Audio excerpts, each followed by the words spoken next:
carton de Daniel. Vous allez poser Daniel, Daniel 12e. Daniel, mon papa, on va Zomi.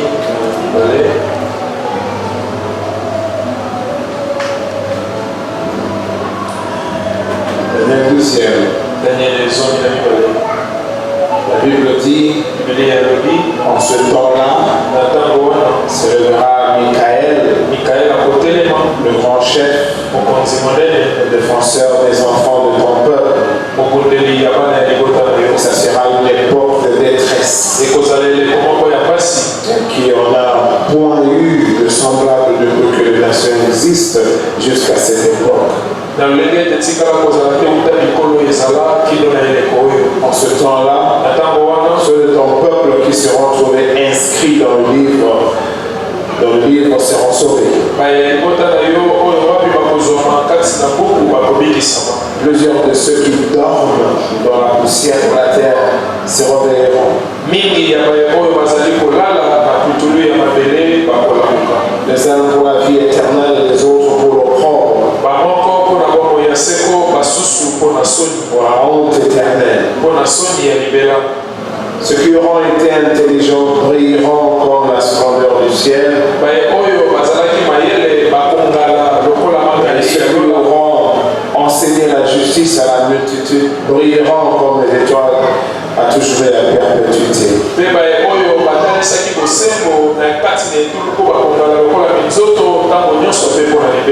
Toi, Daniel, tiens secrète ces paroles et scelle le livre jusqu'au temps de la fin. Plusieurs alors le liront et la connaissance augmentera. Plusieurs alors le liront et la connaissance augmentera. Que Dieu bénisse sa lecture, sa parole pour les mettre. Et nous gardons nos Bibles ouvertes. Tel que nous venons de lire ici. En ce temps-là, se lèvera Michael, le grand chef, le défenseur des enfants de ton peuple. Et ça sera une époque de détresse. Celle qui en a point eu de semblable. Depuis que les nations existent jusqu'à cette époque. En ce temps-là, ceux de ton peuple qui seront trouvés inscrits dans le livre seront sauvés. Plusieurs de ceux qui dorment dans la poussière de la terre se réveilleront. Les uns pour la vie éternelle, les autres pour l'opprobre. La honte éternelle. Ceux qui auront été intelligents brilleront comme la splendeur du ciel. Ceux qui auront enseigné la justice à la multitude brilleront comme les étoiles. Toujours de la perpétuité. Donc si nous sommes vraiment concernés et concentrés sur ça, nous comprenons qu'il est question du temps de la fin. Ce grand combat final qui arrive. Seulement avant que ceci n'arrive, il est dit de l'autre côté au 4e, il dit à Daniel de tenir secret ces choses, de les serrer jusqu'au temps de la fin. Et nous savons tous ce qui arrive au temps de la fin. Et la Bible dit, plusieurs alors le liront. Et la connaissance augmentera. Comme je vous le dis assez régulièrement, le prophète insiste sur la capacité d'arriver à discerner la pensée de Dieu. Parce que nous devons vraiment être capables de discerner la pensée de Dieu.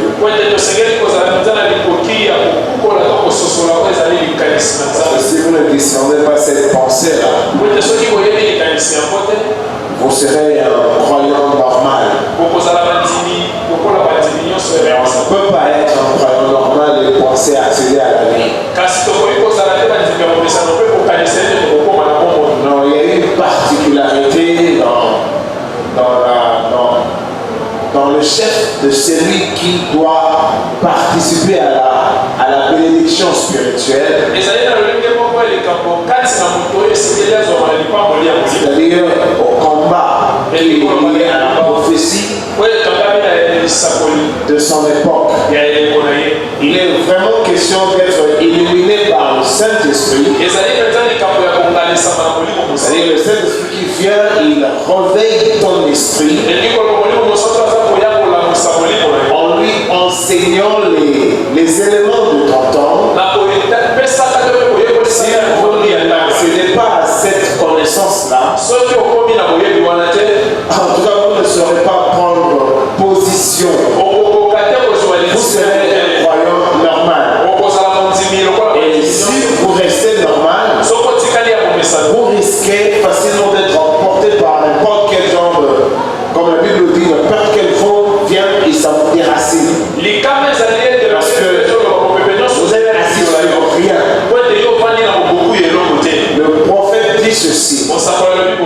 Vous vous souvenez, j'ai dit au début de ce message que ce livre que nous étudions, étudier, c'est-à-dire entrer dans la profondeur d'une pensée et en désirer les éléments cachés. Et ce qui nous concerne, les éléments prophétiques. Et en ce qui nous concerne, arriver à maîtriser la manière du plan de la rédemption. Sinon, vous serez un chrétien, un croyant normal. Vous ne devez pas l'être, vous devez être différent. Vous devez vraiment être doté des capacités de connaissance. De sorte que quand il y a un échange par rapport avec les Écritures, vous êtes capable, n'est-ce pas, d'affronter l'autre camp, par exemple. Le prophète insiste ici. Vous vous en souvenez.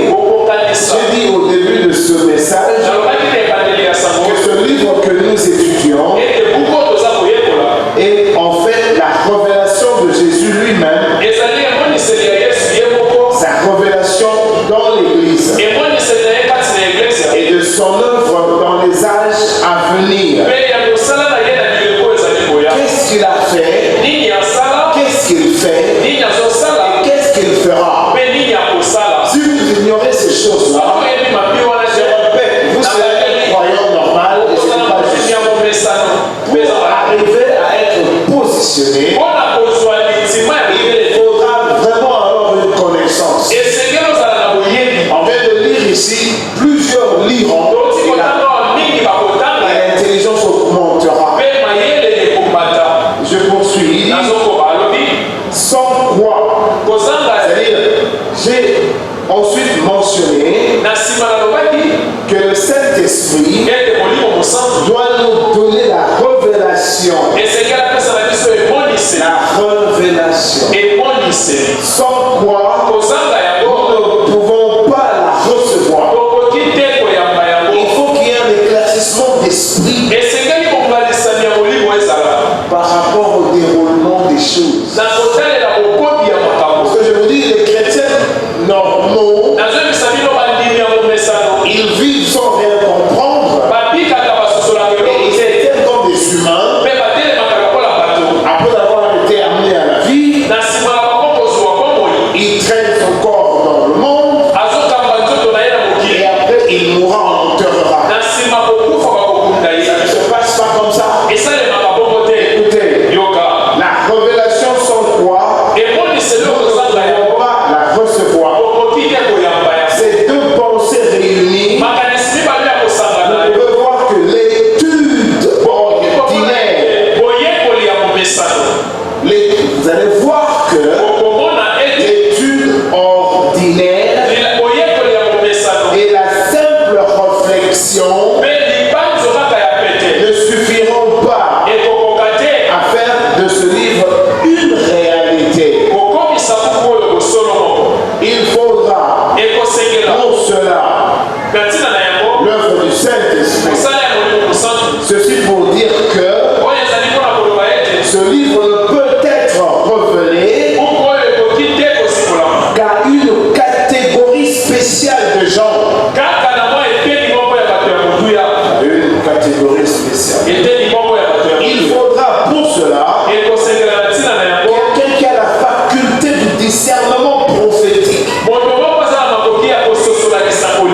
quelqu'un qui a la faculté du discernement prophétique. Ça implique de l'intelligence. Et l'intelligence, pas celui qui va à l'école, ne vous en faites pas. Vous savez, il est dit dans Jérémie ici, s'il vous plaît, Jérémie, je crois, 9e. 9e, 23. Écoutez. Ainsi parle l'Éternel. Que le sage ne se glorifie pas de sa sagesse.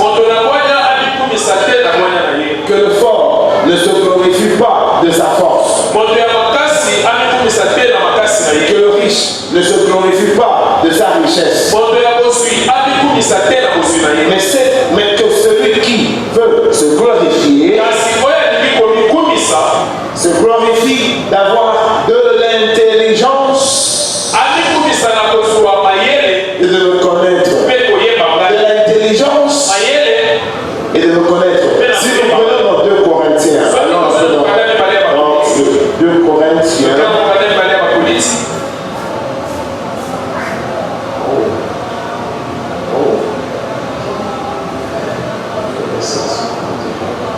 excusez-moi,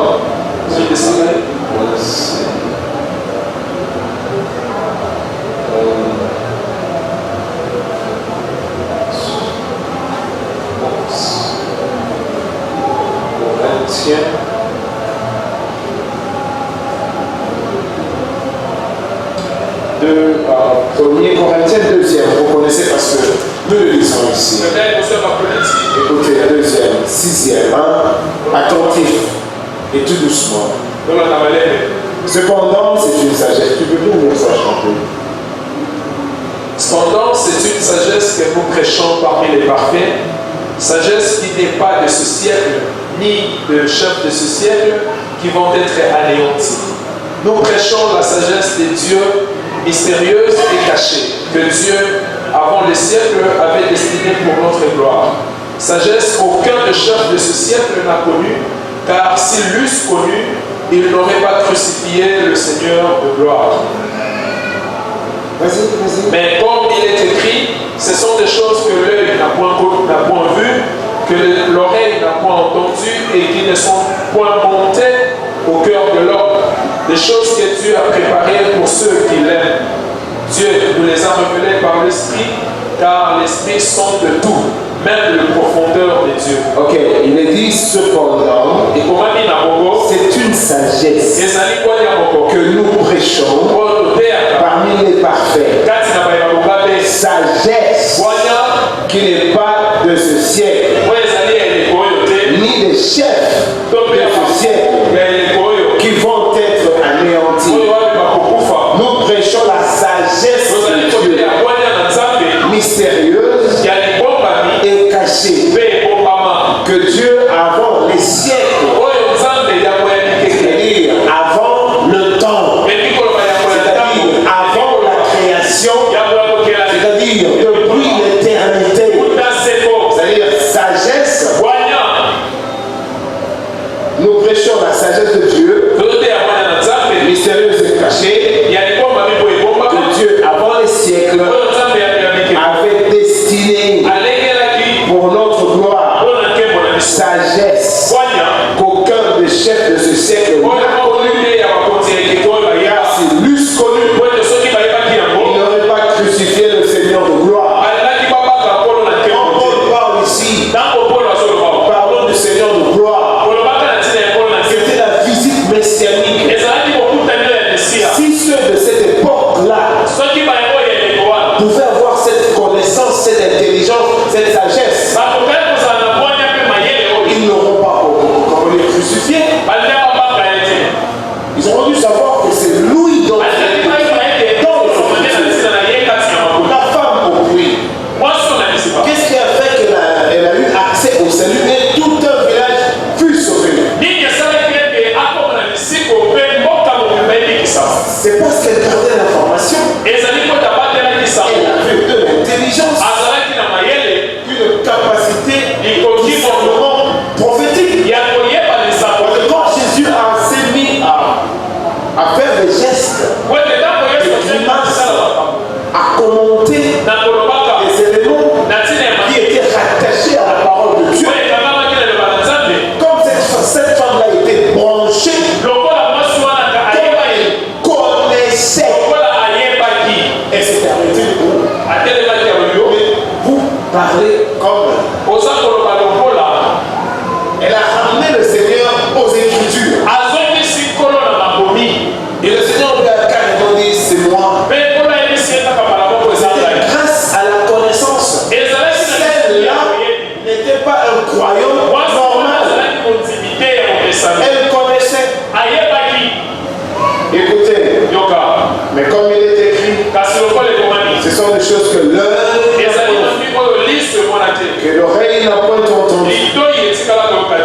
sont point montées au cœur de l'homme. Des choses que Dieu a préparées pour ceux qui l'aiment. Dieu nous les a révélées par car l'Esprit sonde tout, même le profondeur de Dieu. Les profondeurs de Dieu, c'est sa pensée. Et sa pensée qu'il manifeste dans ce grand programme de la rédemption. Nous sommes des éléments constitutifs de ce grand programme. Nous ne sommes pas venus par hasard. Nous sommes venus programmer. Il nous faut nous rendre compte de cette programmation. Que cela puisse nous positionner.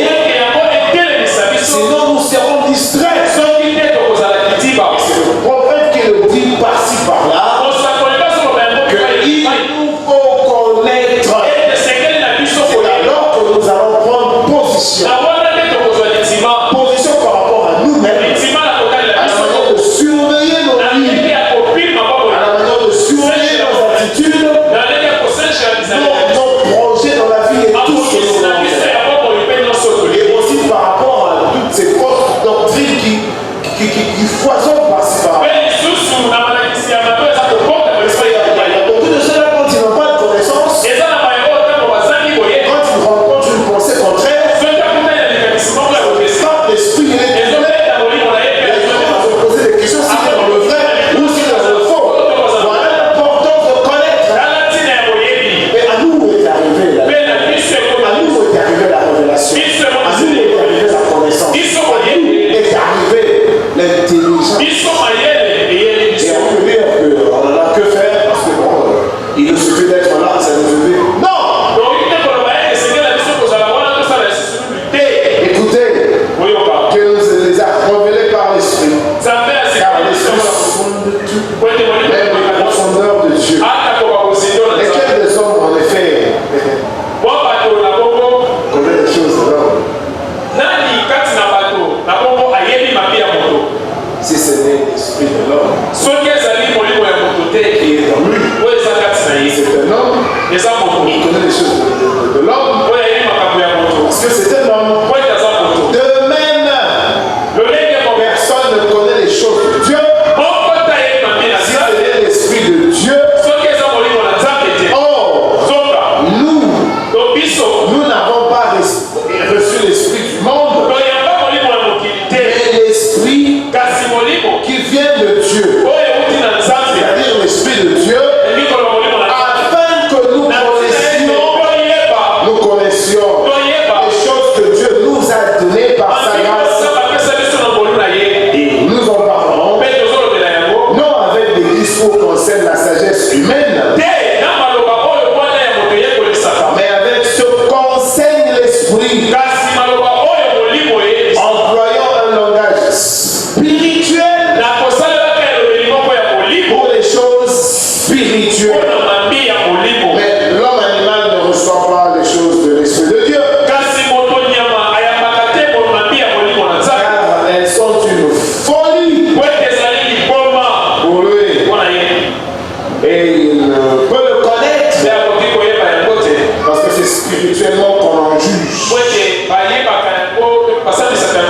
L'homme spirituel, au contraire, comme on dit l'homme spirituel, la femme spirituelle aussi, au contraire, juge de tout.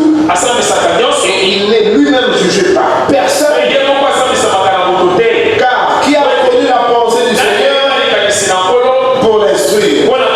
Il a écouté la bonne partie. Or, nous avons la pensée de Christ. Nous connaissons ces choses.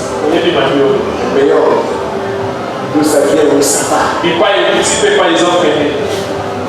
On peut dire quelque chose d'intéressant ici. Je suis en train de lire, vous connaissez ça. Vous connaissez de l'église. C'est de l'église. Il nous dit ici, ceci pour dire que ce livre ne peut être révélé qu'à une catégorie spéciale de gens. Il faudra pour cela quelqu'un qui a faculté du discernement prophétique. Et cela nécessitera une capacité d'écouter Dieu parler. Cela nécessitera un enseignement surnaturel. Pas seulement d'étudier en comparant un verset à l'autre. Bien que ce soit une bonne chose, mais un mystère nécessite l'enseignement de l'esprit. Sans quoi, il ne sera jamais clair. Combien nous avons besoin d'écouter Dieu parler et de nous ouvrir en nous abandonnant à l'esprit pour entendre et pour connaître. Pour entendre et pour connaître. C'est que nous venons de lire ici. Et si je peux encore vous ramener dans Daniel, parce que c'est très important. Toi, Daniel, tiens secret ces paroles et scelle le livre jusqu'au temps de la fin. Plusieurs alors le liront et la connaissance augmentera. Maintenant ici, si on doit retourner de l'autre côté de la création pour comprendre un peu l'évolution des choses. Et nous devons nous armer de ces éléments de connaissance. Quand nous serons devant des gens qui racontent des histoires, parce qu'il y a beaucoup de gens qui se sont constitués de raconteurs d'histoires. Alors quand nous n'avons aucune connaissance, ça nous ébranle. Ça nous ébranle parce que même ceux qui ont des connaissances, ils s'arrêtent un moment où ils réfléchissent. A fortiori ceux qui ne connaissent rien. Nous ne devons pas être des chrétiens, des croyants normaux. Non, nous devons être spéciaux. Et nous devons, comme le dit si bien le prophète, saisir la vision. D'où venons-nous, est-ce que nous allons? Alors, ce soir, c'est vrai que nous parlons plutôt de la nouvelle naissance. Mais depuis dimanche, nous avons été un peu désorientés autrement. Alors, c'était un peu comme improvisé. Je voulais un peu vous fixer sur Malachie 4. On en a déjà eu à parler autant de fois. Mais je voulais seulement renforcer un peu. Alors, vous allez voir avec moi, à partir de Genèse 12, nous allons beaucoup lire la Bible. Nous partons de Genèse 12e. S'il vous plaît, prenez vos Bibles et ouvrez-les. Et ceux qui n'en ont pas, qu'ils sachent qu'ils n'ont pas raison, vous devez avoir votre Bible. Prenez, ouvrez vos Bibles.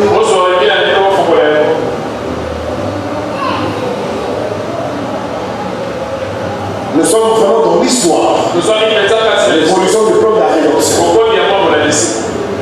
Je veux bien lire, je t'en prie, le deuxième, jusqu'au troisième verset. L'Éternel dit à Abraham, va-t'en de ton pays, de ta patrie et de la maison de ton père, dans le pays que je te montrerai. Je ferai de toi une grande nation et je te bénirai. Je rendrai ton nom grand et tu seras une source de bénédiction. Je bénirai ceux qui te béniront et je maudirai ceux qui te maudiront. Et toutes les familles de la terre seront bénies en toi. Dieu est entré dans Babylone. Vous devez comprendre d'où nous venons. Là, dans Babylone, il y a une multiplicité de peuples. Parce que ici, on n'est pas très loin du déluge qui a détruit la terre.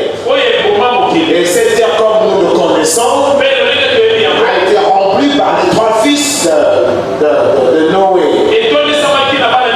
Quand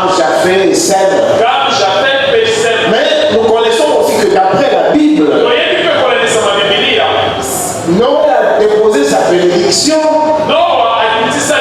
c'était sur Sem. Alors, si vous venez avec moi, enfin un peu plus haut là, dans Genèse, Genèse 11e,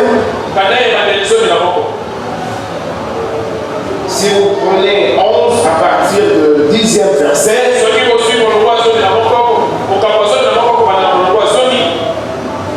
voici la postérité de Sem. Je vais dire que c'est sur lui que Noé a déposé la bénédiction. Voici la postérité de Sem.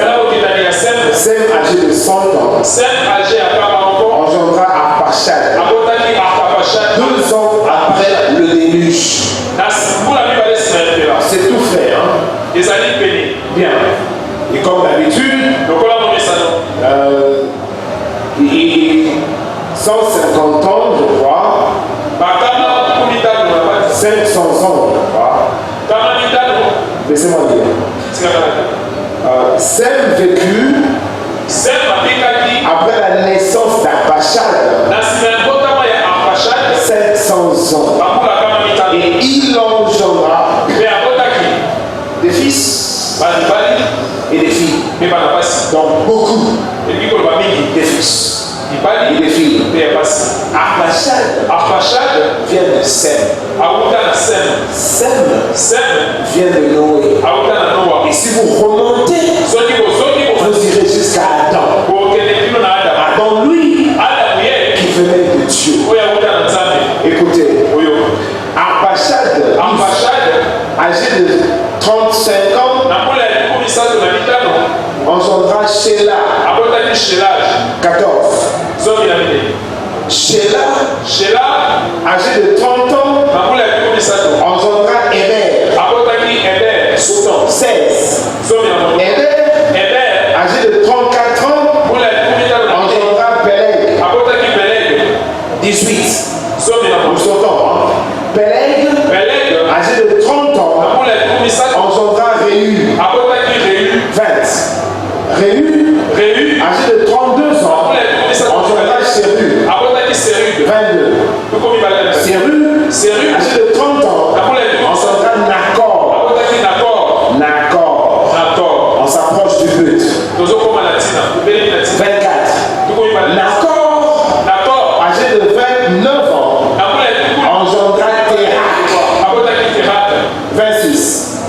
Térak, âgé de 70 ans, engendra Abram, Nacor et Aram. Si vous remontez dans votre lecture avec plus de détails, vous allez voir que chaque enfant engendré a engendré des fils et des filles. Et tous descendants de Noé.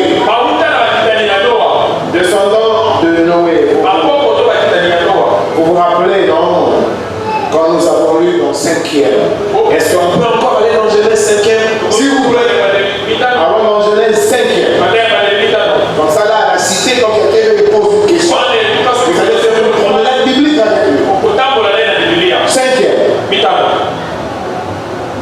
Voici le livre de la postérité d'Adam. Lorsque Dieu créa l'homme, il le fit à la ressemblance de Dieu. Il créa l'homme et la femme. Il les bénit et il les appela du nom d'homme lorsqu'il fut créé. Adam, âgé de 130 ans, engendra un fils à sa ressemblance, selon son image, et lui donna le nom de Seth. 6e.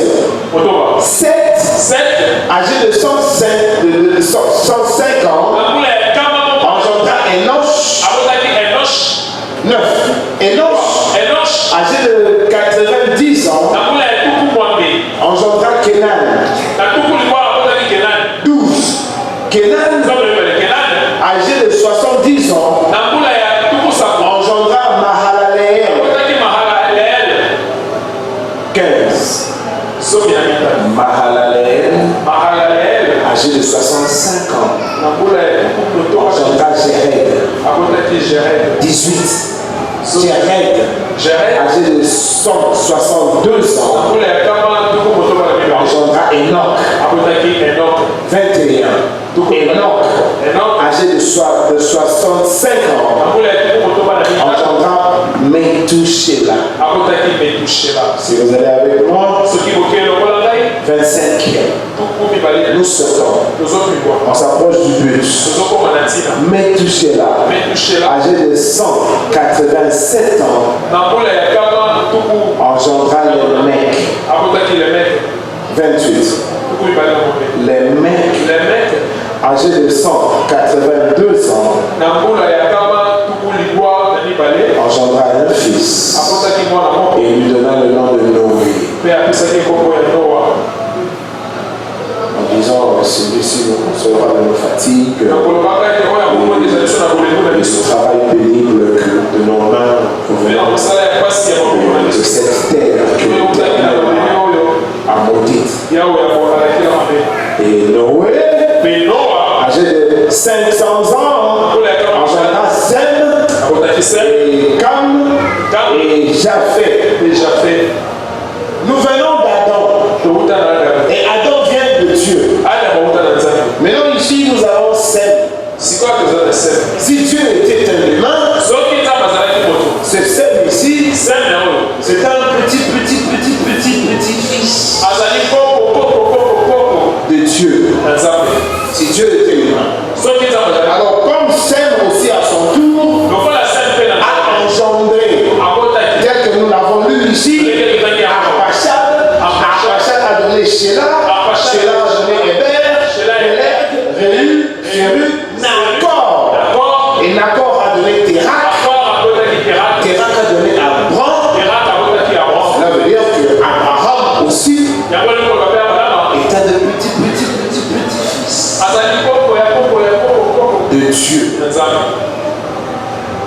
Mais en fait, c'est quoi le problème? Le problème, je voulais un peu vous ramener dans certains éléments un peu, comme on dit, contradictoires et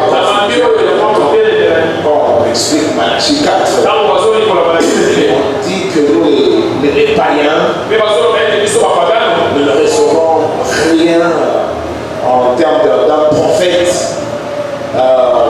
qui est censé aller chez les Israélites.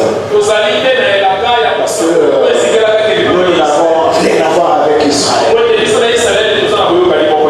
Mais moi, je voudrais vous faire voir qu'ici, depuis que nous commençons notre lecture ici, on ne parle ni de païens, on ne parle ni d'Israël. C'est Dieu avec un peuple. C'est Dieu avec un peuple. Maintenant, quand il arrive à Babylone, lui Dieu, il va relancer le mouvement du plan de la rédemption. Le monde vient de sortir du choc du déluge. Le monde a subi le déluge. Il y a eu comme une sorte de brouille. Alors il fallait maintenant relancer la démarche. Ce Dieu-là qui était adoré de l'autre côté de ceux qui venaient d'Adam.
nations, aussi vrai que Dieu ressort toutes les familles. Parce qu'il n'y a pas seulement qu'Israël qui est venu d'Abraham. Et comme nous poursuivons, c'est sérieux, hein? J'entends passer par là, non? Malachie 4, c'est pour Israël. Malachie 4, c'est pas pour nous. Écoutez, si vous évoluez un peu plus là,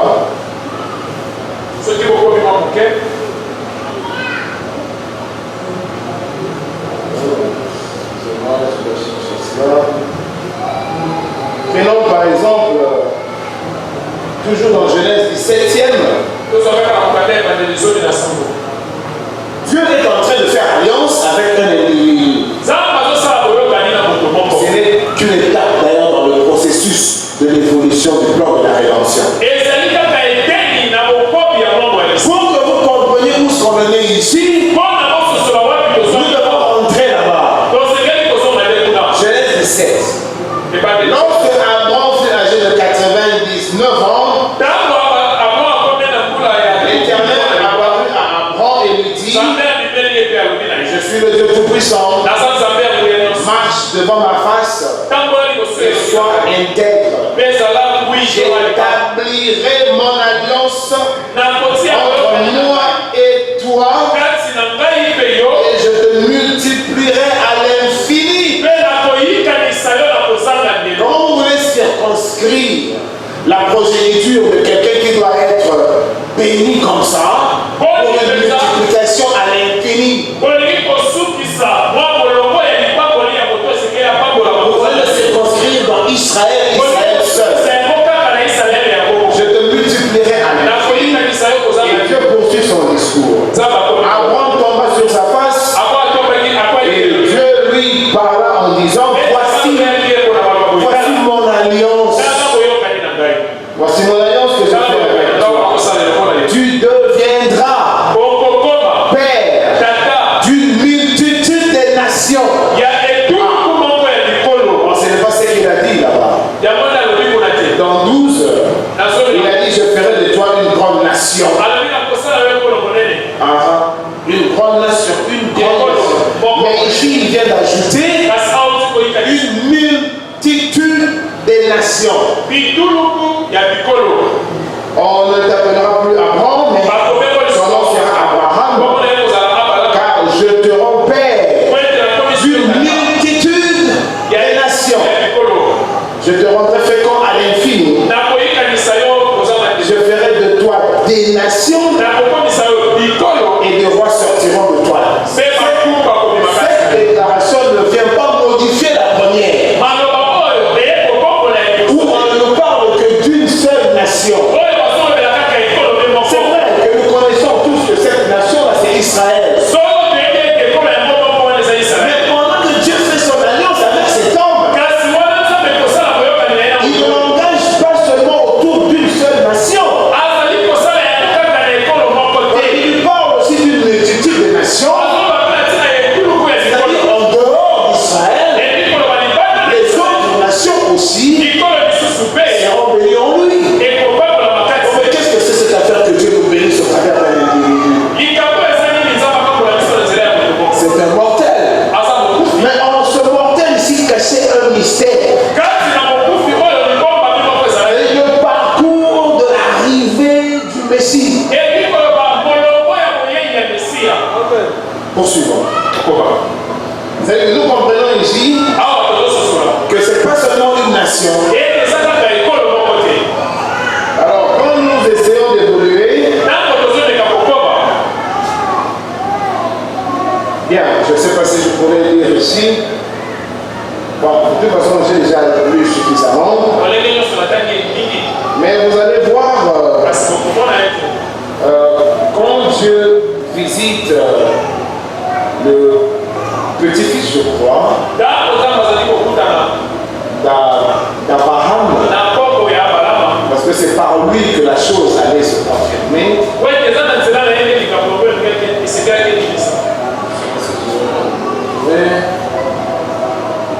Quand il a rencontré finalement, je crois que c'était Jacob,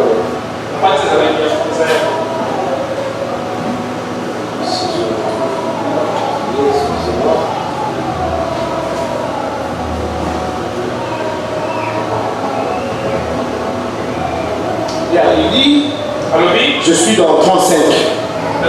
Genèse 35e. C'est quand je crois Jacob, il a eu à se bagarrer avec le mystérieux inconnu.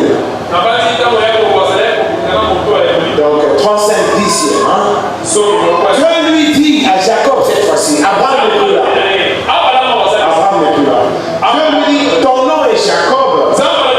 Tu ne seras plus Jacob, mais ton nom sera Israël. Et il lui donna le nom d'Israël. Dieu lui dit, je suis le Dieu Tout-Puissant.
les fils de Dieu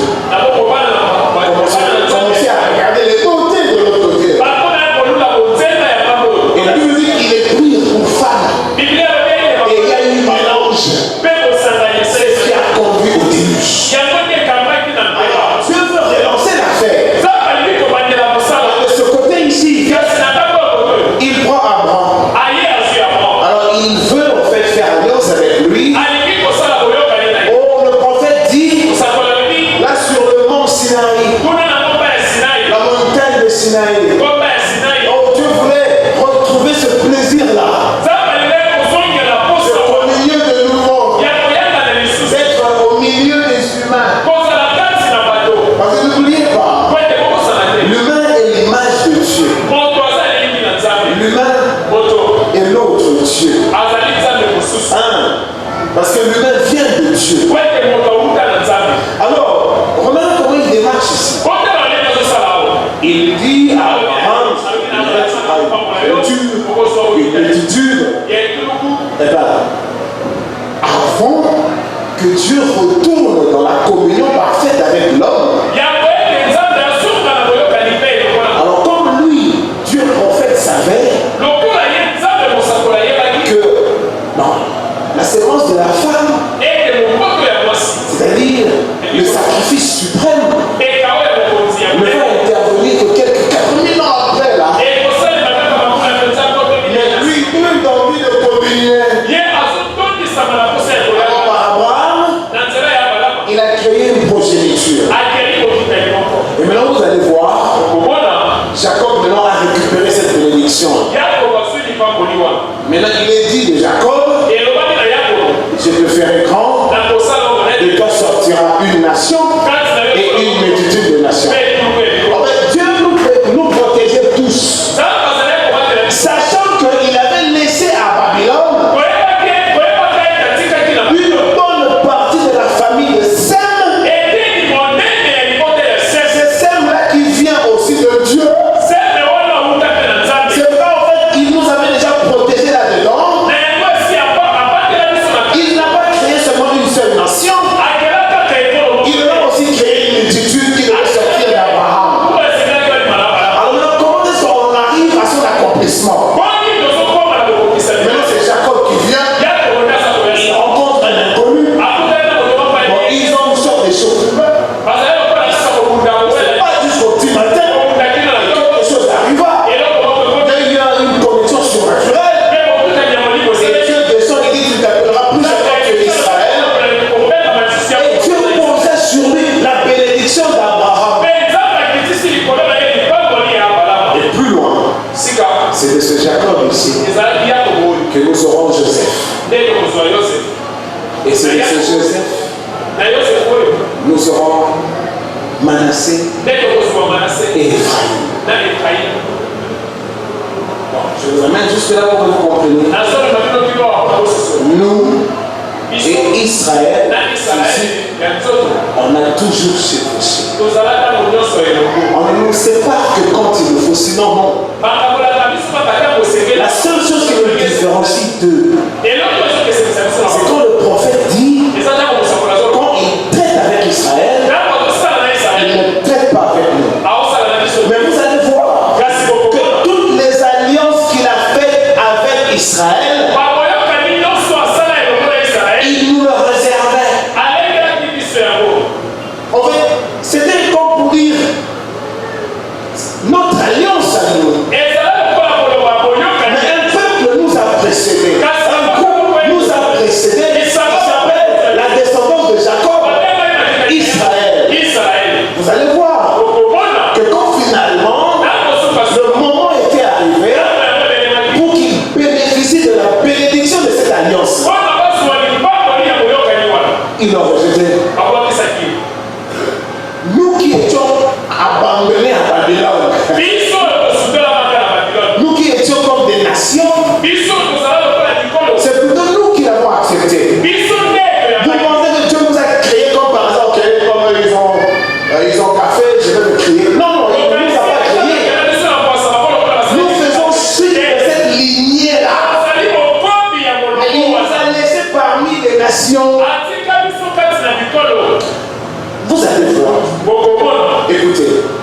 Jacob reçoit la bénédiction.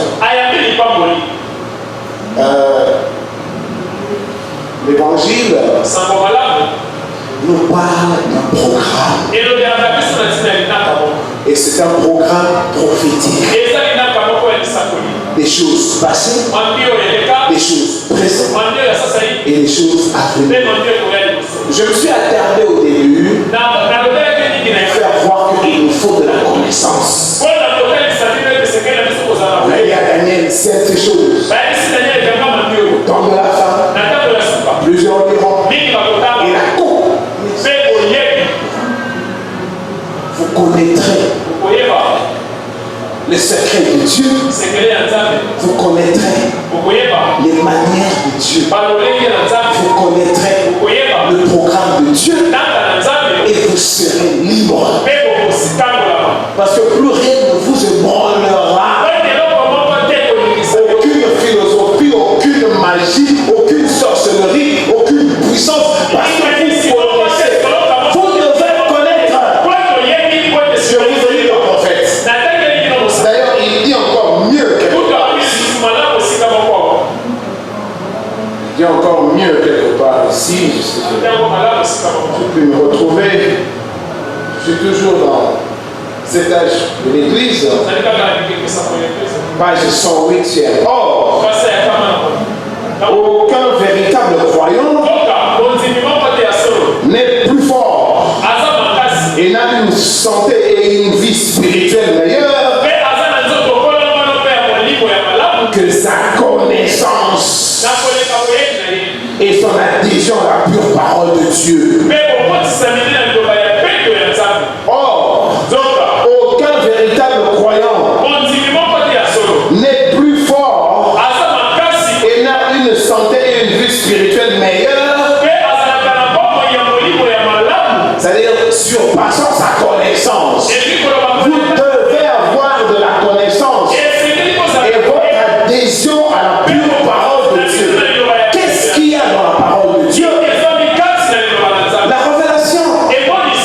Et qu'est-ce que c'est de cette révélation? Connaître ce que Dieu fait. Nous avons lu encore avec vous 1 Corinthiens 2, que si ceux de l'époque de Jésus avaient eu la connaissance de qui il était, ils se seraient arrêtés, ils auront dû coopérer et être sauvés.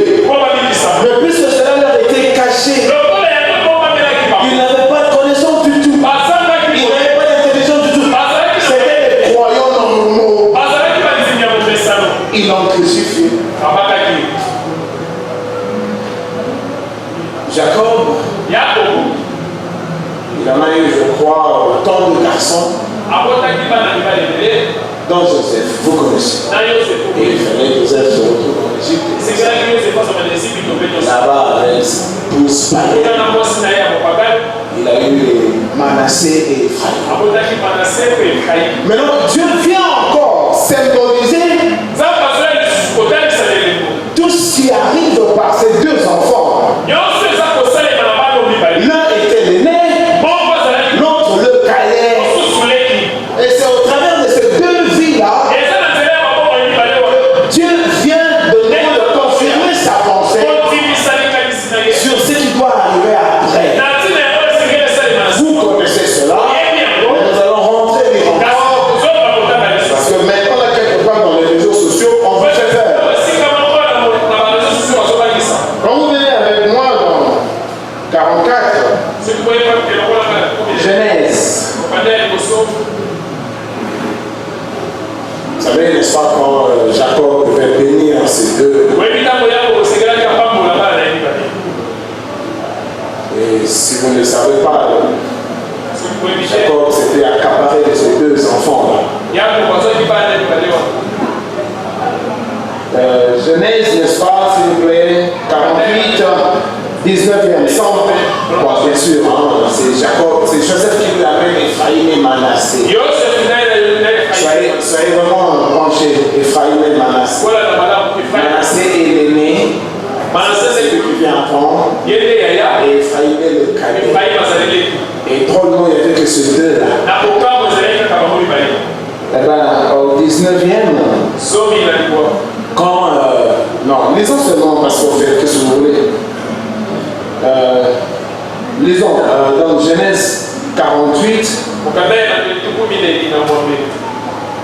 À partir de 11e. Je veux bien lire à partir du 8e. Du 8e. Israël regarda les fils de Joseph et dit: qui sont ceux-ci? Joseph répondit à son père: ce sont mes fils que Dieu m'a donnés ici. Israël dit: fais-les, je te prie, approcher de moi pour que je les bénisse. C'est Ephraïm et Manassé. Les Ephraïm et Manassé. Les yeux d'Israël étaient apaisantis par la vieillesse, il ne pouvait plus voir. Joseph les fit approcher de lui, et Israël leur donna un baiser. Israël dit à Joseph: je vais foncer par et voir ton visage, et voici que Dieu me fait voir même ta postérité. Joseph les retira des genoux de son père, et il se prosterna en terre devant lui. Puis Joseph les prit tous les deux, et de sa main droite à la gauche d'Israël, et Manassé de la main gauche à la droite d'Israël, et il fit approcher de lui. Israël étendit sa main droite et la posa sur la tête d'Ephraïm, et il posa sa main gauche sur la tête de Manassé. Ce fut avec intention qu'il posa ses mains ainsi.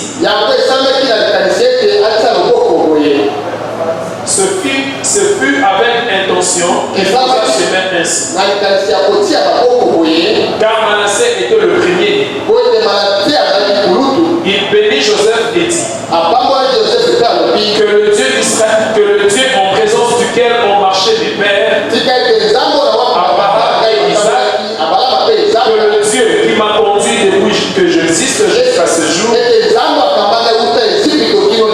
que l'ange qui m'a délivré de tout mal, bénisse ses enfants.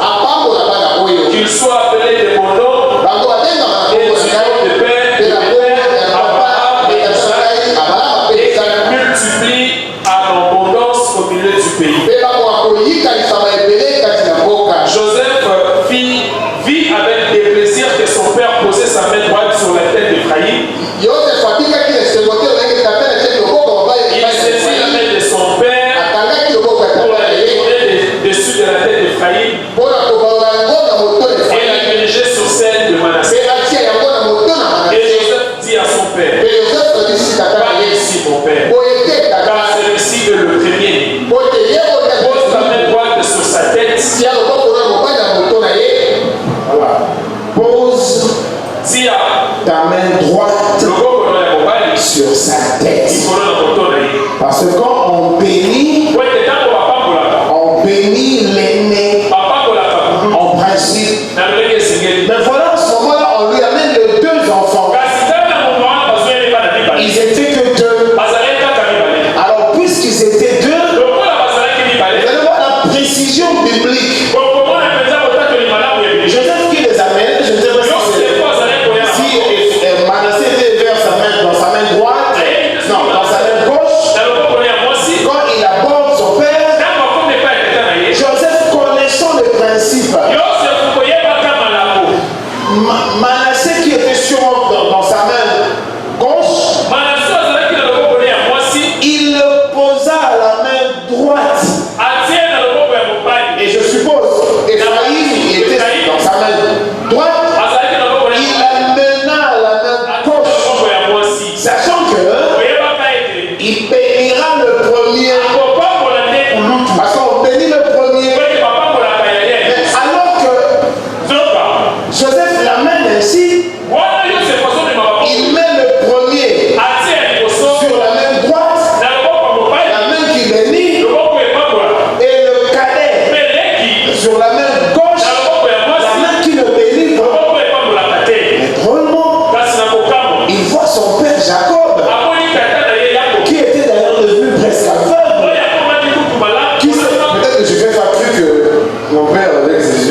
19. Et dit, je le sais. Je sais que c'est Manassé qui est. Ça veut dire, je sais que c'est Manassé qui est venu en premier. Je sais. Mon fils, je le sais. Lui aussi. C'est-à-dire, Manassé, le premier. Écoutez, il deviendra un peuple. Un peuple. C'est drôle de précision. Un peuple. Ou autrement, une nation. Lui aussi deviendra une nation. Lui aussi sera grand. Ah ben oui. Une parenthèse. Quand l'apôtre Paul nous traite de l'olivier sauvage, qu'on a incrusté sur l'olivier source, c'est une façon de parler. Nous ne sommes pas l'olivier sauvage. C'est par souci de nous distinguer d'Israël.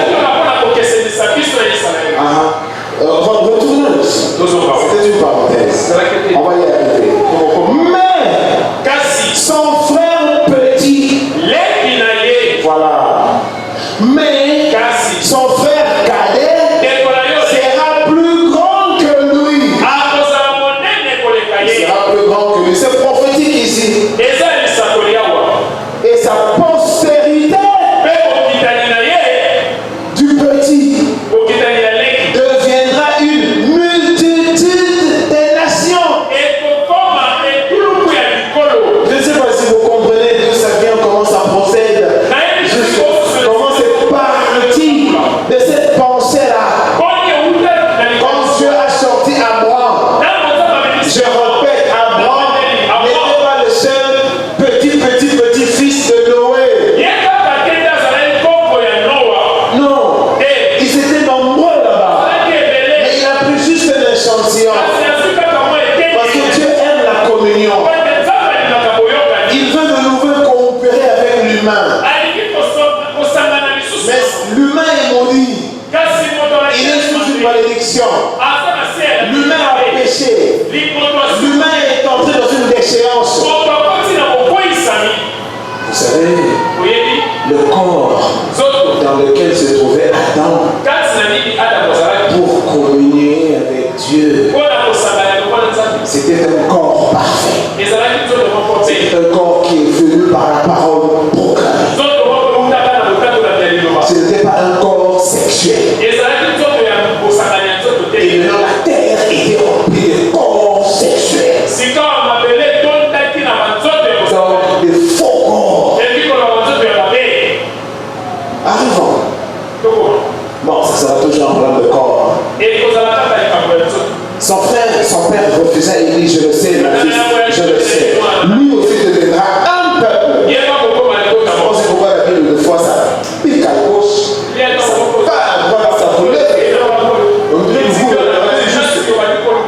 Pourquoi on n'a pas seulement dit que lui aussi deviendra une nation? Pourquoi ici on dit un peuple et il n'y a pas de problème?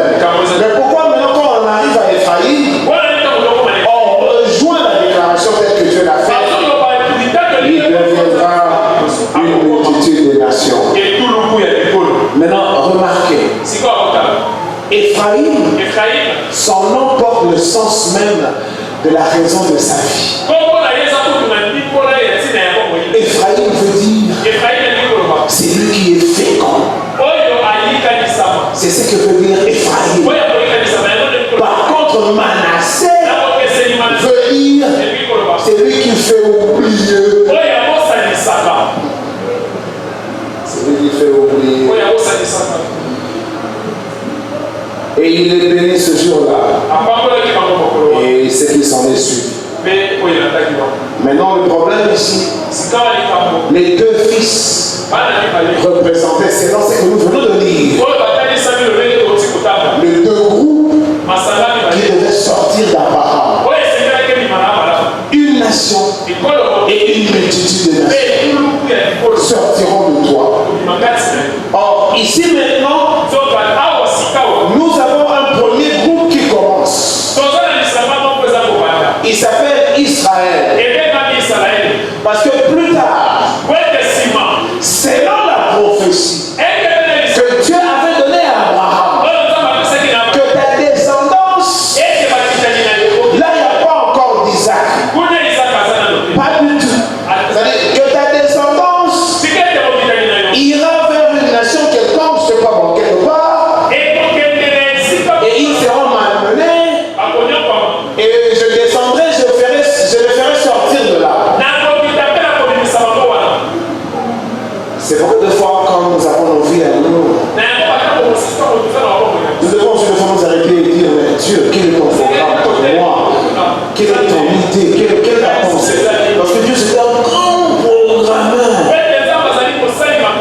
Il n'y a rien qui arrive au hasard. Il le fait pour un groupe et il le fait pour les individus. Nous devons avoir la connaissance de savoir que nous pouvons nous consacrer et demander à Dieu le programme de nous.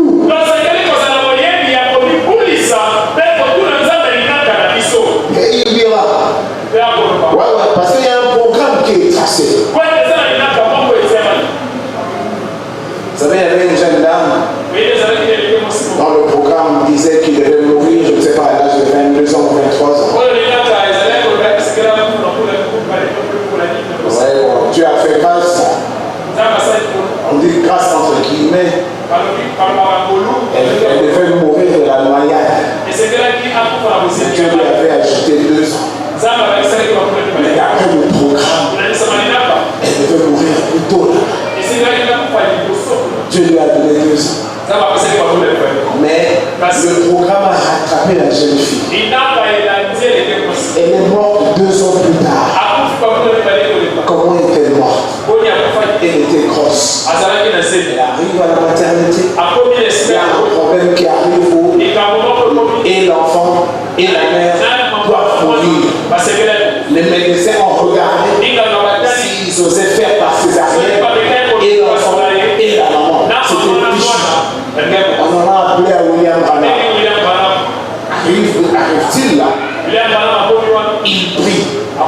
Quand il prie, il y a un surnaturel, c'est-à-dire il y a une guérison qui s'est produite. À tout le monde est content. À tout le monde est content.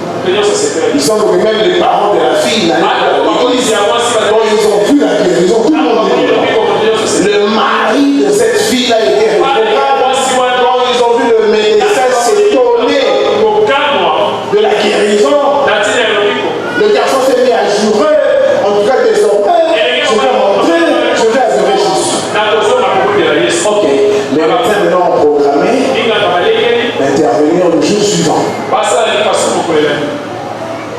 Pendant la nuit, la mère qui était là à son chevet l'entend parler. Oh moi je suis vraiment dans la joie. Oh oui ma fille, c'est vrai, Dieu nous a vraiment visité. Oh je suis dans la joie, je vais rentrer à la maison. Oh oui c'est vrai, oui, nous allons rentrer. Mais on attend. Oui mais je vais vraiment rentrer à la maison. Je suis dans la joie et il me faut rentrer à la maison. Il dit oui ma fille, non. Attends jusqu'au petit matin, le médecin va venir, ils vont intervenir et nous allons rentrer à la maison. Et la fille lui dit carrément, non, c'est pas cette maison-là de la plaine numéro 18. Il y a de la plaine numéro 18. C'est la maison de l'au-delà. Bon, comme d'habitude, comme nous pensons que ici c'est mieux, maman commence à s'inquiéter. Vous savez, c'est quelqu'un qui s'en va dans la gloire. Nous voulons le dîner dans la misère ici de la gloire. Et dit que je vais rentrer à la maison. Il est content.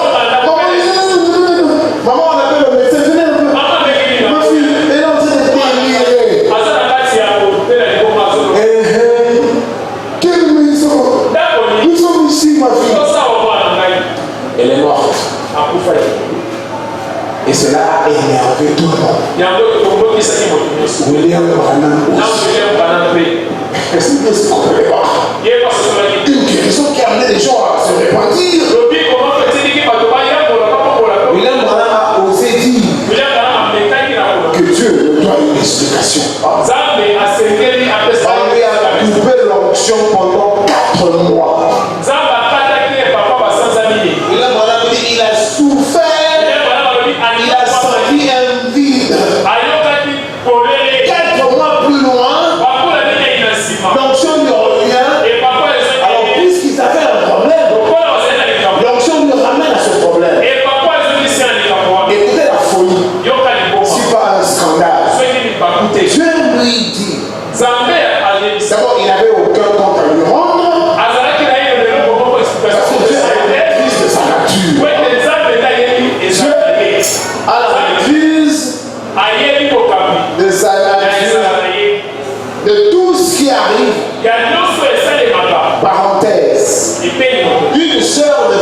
habillé de telle façon. Oh, oh, oui.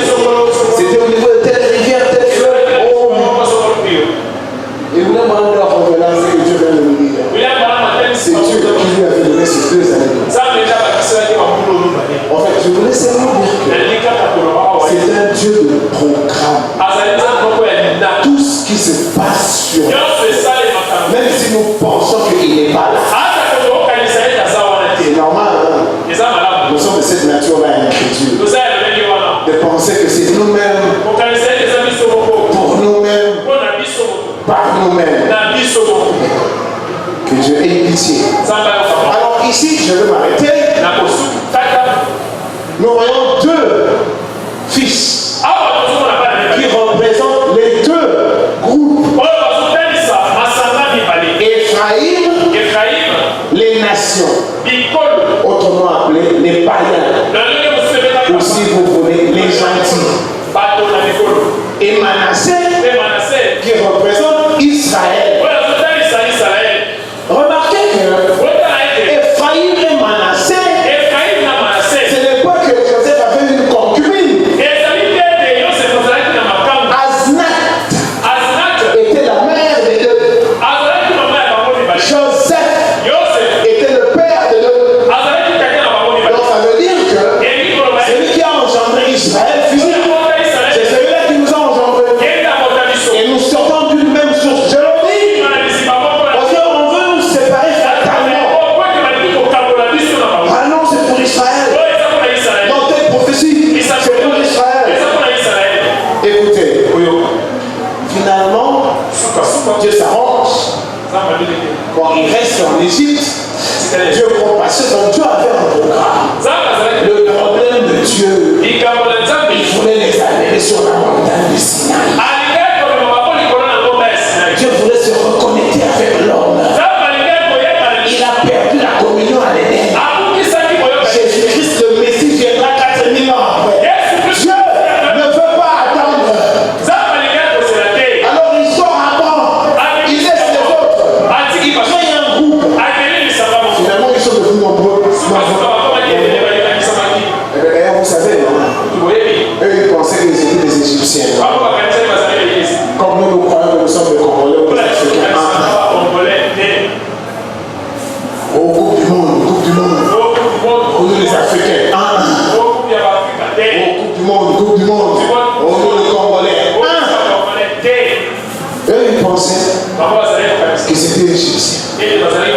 Ils ont construit. Ils ont investi.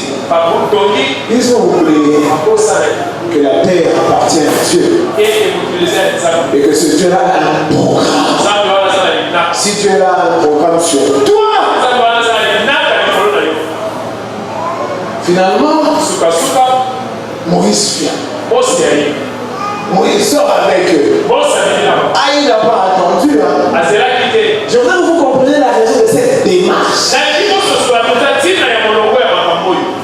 Dieu voulait une alliance. Dieu voulait descendre. Communier de nouveau. Mais comment faire?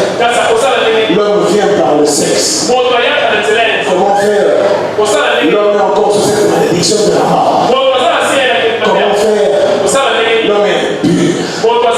Mais il est obligé pour la communion. Et il les regroupe là. Autour de la montagne de Sinaï. C'est là où il a fait cette alliance avec Israël. Et nous autres, où sommes-nous là? Nous sommes éparpillés. Nous, la multitude des nations. Nous, Ephraïm. Il nous a oubliés. Vous allez voir que toutes les actions majeures que Israël a posées, il les a posées par les nations. Il les a appelés là. Alors comme Dieu a ses manières, il n'est pas descendu avec beaucoup de douceur. Non, il les a fait peur. Il les a effrayés. Parce qu'il fallait que Israël dise quelque chose qui lui donnera le droit